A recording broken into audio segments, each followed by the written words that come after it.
At that time, Jesus said to his disciples, "The Son of Man must suffer many things, be rejected by the elders and chief priests and scribes, and be killed, and on the third day be raised." And he said to all, "If anyone would come after me, let him deny himself, take up his cross daily, and follow me. For whoever would save his life will lose it, but whoever loses his life for my sake will save it. For what does it profit a man if he gains the whole world and loses or forfeits himself?"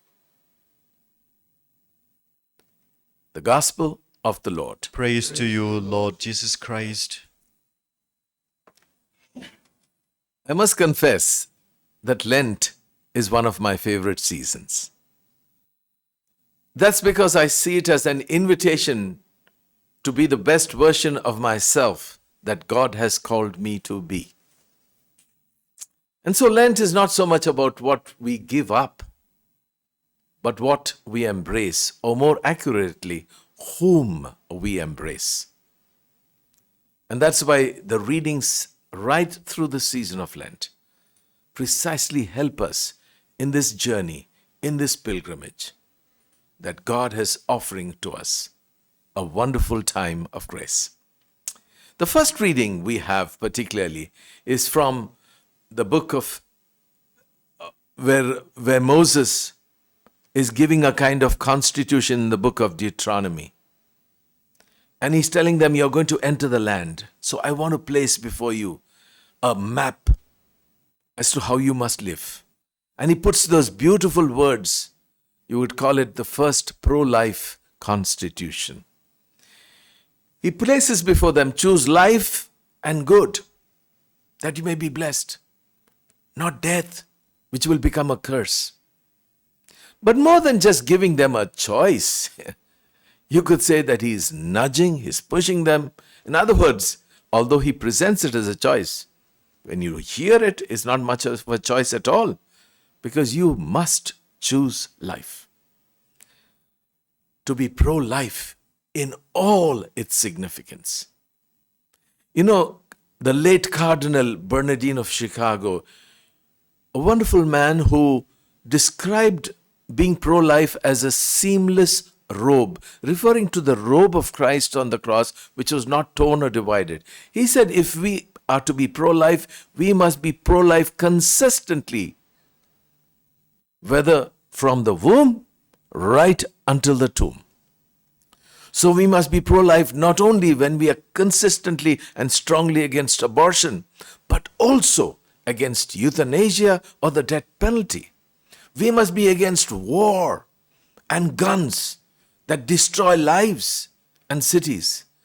We must make sure that we are also against all those kinds of policies of the governments of the world and of our countries, which favor the rich and crony capitalism and ignore and even suppress the poor, so that they are reduced to the living dead. So we must be pro-life consistently and throughout, from the womb to the tomb. And therefore it's important for us not only to protest against this culture of death, but we must also earnestly promote a culture of life. Whether it's in our personal life, in our homes, our families, joining rallies that constantly speak about being pro-life in all its forms. It means, therefore, we in our personal lives will not demean or discriminate or put down others so as to crush them, sometimes with our words, sometimes with our actions. It means getting rid of hatred and revenge and unforgiveness. We need to be pro-life in all its forms, consistently and throughout. As Cardinal Bernardine said, the seamless robe ethic of life. The gospel today gives us the challenge of discipleship, and that's worth a whole long reflection. But I'd just like to focus on some brief and main points. If you wish to be my disciple, in other words, Jesus doesn't force us. He invites us, he urges us, gives us that choice. And we hope that we'll embrace the choice with both hands, because if you wish to be my disciple, you must renounce Deny yourself.